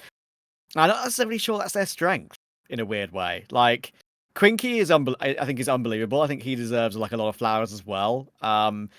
He's very young, only 18. I think he's one of those sort of players that could be a Parivision player in time to come. He fits that billing. Maybe not necessarily role wise, but he fits that billing for me. And when I've watched them, they've been very fun and entertaining. But I thought personally they worked quite well with Relaxi. And I understand Fame is like an option you can't really turn down when he's got that name value and released from the shackles of the Yes, you can. Yes, dog yes, shit. You absolutely can. You can turn them down. Released from the shackles of what is, dog shit VP. But like, I don't understand why they needed to make that move now. Like, I understand maybe in a little bit when maybe like you tail off a little bit and you think, okay, we've got these youngsters on our billing. Let's go for something crazy now. The Flit and Fame, are they available? Let's see if we can slot them in and try and revitalize them a bit with some of these youngsters that aren't really performing anymore. In the future, yes. Now, I'm not so sure. I understand they're only here as a replacement team. They didn't think they were actually going to go. But while I love their story and they so very nearly qualified for the major, they were in that, prediction graph for a very, very long time, only failing due to the fact that they trolled online tournaments and played too many online tournaments, notably ECL, and bombed out of them. They could have very easily been a team at the major if they had a little bit more consistency online. They were that good and not consistent, but that high. They did play to that high of a level for a long period in tier 2 earlier this year. So yeah, I'm on board with it. They were who I would have picked as an underdog, but I think Fame has come too early for me. Yeah. Damn. You thought Jane would have taught him something at least about. He's all about efficiency, okay? He always loved playing slow. I do think Fame has it depends which Fame we get. I think there was a shackle on him on VP. That is true. But even when he was supposed to make moves, he didn't on that team. So it was very strange. It just felt like he was like almost brain AFK. Like I would remember the good times. Like, oh my god, Fame's lurked out. He's found a great timing. He's gonna win everything. And then that just stopped happening. He just stopped attempting it even. But in his sort of limbo period, he has been like a super aggressive, like hard entry opener, space taker player, as far as I'm aware, and that could be good. Like, I do think, and I was kind of joking, like you could actually just turn down the Fame call if it really comes knocking. But with some of the losses I see this team has taken, they have lost to some teams that maybe are like comparable in skill, maybe slightly below them. And players have like failed essentially, and what you do need on some of these teams is a little bit of veterancy. Albeit Fame is quite a young veteran in that regard. Yeah. And he's not. I don't know if he's got the leadership qualities. Don't know much about him behind the scenes really. But that is probably going to help temper things in a way. you don't win a major and lose your cool playing some other up and coming squad. This probably will tip them over the edge. You're probably right. Probably comes at the wrong time for this K27 roster, but they missed out on the major. Yeah, they were that close. They were one of the teams that were like on the fringes, had to hope that some team didn't get wins over another team, and when that died, I imagine they started exploring these types of options. Have you considered that bringing Fame in, even if it is temporary, is a K23 Nepo hire from X5? But really, actually, no, not at all. I'm the only person who thinks like that. Here. But yeah, they barely played together. Like it wasn't. Really I know it was a short period back in like 2022, I think, before he left that team. Yeah. But yeah, I just want to see some explosive, moments from the individuals. The only thing I want from this event from them, I'll put it very simply and briefly, I've seen KingT do some ridiculous things in online games. I think it was that Fnatic game where he dropped like a 3.0 something rating, which was disgusting, and he was unstoppable. Cashid is not that type of player on the AWP, and even when he was playing a high consistent rating, wasn't that type of player. Yeah, he was very stable, very solid, very progression focused. It was exactly very measured. Exactly. His AWPing was exactly that style. It was never flashy. I think that's how I described him historically when I've been on the show. Like about like being a future AWPer that could get picked up. He was never flashy, and I want to see the flashiness from Zido and KingT. Simple as that. Yeah, KingT's a shocking one. Just to touch on it briefly, I actually didn't realize his numbers had fucking skyrocketed this year as well. Like I missed that entire narrative aspect. So I remember from last year, just okay. But the main focus is those two guys specifically. Hadn't realized he'd joined that hype train and started bringing some performances. Yumi, no, not Yumi, Trav. The final pick of the show, you have the honor and the privilege of picking between Gentlemates, Fisher College, and the Huns. Who would you like to pick? And don't say Gentlemates. I'm never going first again in my life. That was a mistake. Mistake from my side. Or never picking badly again in my life. Maybe that's the issue. Like I have to pick the team which is the one that makes the most sense here, and unfortunately that is the case, and it's Gentlemates. It's the worst feeling I've ever had for a pick of my life. And this man first picked Monte, so that made sense now. Monte was a good pick, bro. Well, at the time it was a good pick. It's just like as it played out, I've left myself with this. That's why I never went first historically. Yeah, I have seen nothing whatsoever that gives me hope for Gentlemates. Maybe I should have just picked the Huns for shits and giggles. But I've seen nothing whatever for Gentlemates lately that has made me hopeful about this team. I am going to put it very simply. They are losing a lot of games they're playing. The majority of games they're playing. The important games as well. They recently played on LAN against Magic and lost 2-0. They played at Lorgar rankings, came second, lost to Sinners. Sinners won the tournament. At IM Rio, I covered them a couple of times. They lost both to G2 and to Red Canids. They kind of map against both teams, but losing to Red Canids, that's bad. At stake before that, the second stake, by the way, that was the close qualifier that they played against Magic and lost. The stake LAN they played, I should say, they lost to 9 and NIP. They have nothing redeemable about them right now whatsoever. The experience is the only thing. And that experience is currently tailing off in terms of value. Alex and Mopos are reaching the end of their sort of like progression on this team. These 5 players are probably the most name value Spanish players in the entire scene right now. But they're going to need to move on from either one of Mopos, Alex, or someone else. And then they're going to need to try and finally take a gamble on bringing Adam S in, bringing Joey in, who's recently been benched from Mouse NXT. They have to make that move because they are not a tier 2. They're not a tier 1.5 team that can punch up anymore. They are a tier 2 team, on occasion, looking like a tier 3 team. Martinez has been playing okay. That's the only thing I can give them. They got no coach. They got no motion. Either. There is simply nothing gentle about the way that they're getting fucked in the VRS right now. There's no Vamosses anymore, I'm afraid. I'm checked out on this squad. I mean, I think some of the players can be fun still. You know, I still get the occasional Mopaj or like, you know, Martinez is probably like the most consistent piece on this roster, really. So you still get, they still can make it deep-ish into tournaments, but yeah, I agree. You know, their ability to cause upsets, it's gone actually, and I think from what I've observed, it is actually largely on like a strat front. Like I don't know that they're doing enough on like anti-stratting or coming up with new ideas or anything. I think they've been playing the same Counter-Strike for like literally the past 3 months. And the teams that they're playing around, like unfortunately, they're a fairly big fish in some regards. Until they've been juiced of all their VRS points, people are going to look at the way that they've been playing for the past 3 months and just go, well, we just need to do this because it's like the same playbook. Some of the same playbooks since Movistar Riders, even maybe Movistar Koi. Like, it's simple as that. Like it's just there's been no evolving with this team. They need that young blood, which is why I mentioned Jerry as a possible option. I mean, don't forget like when they played as Iberian Soul for a while and they suddenly went on this run and looked really good in tier 2.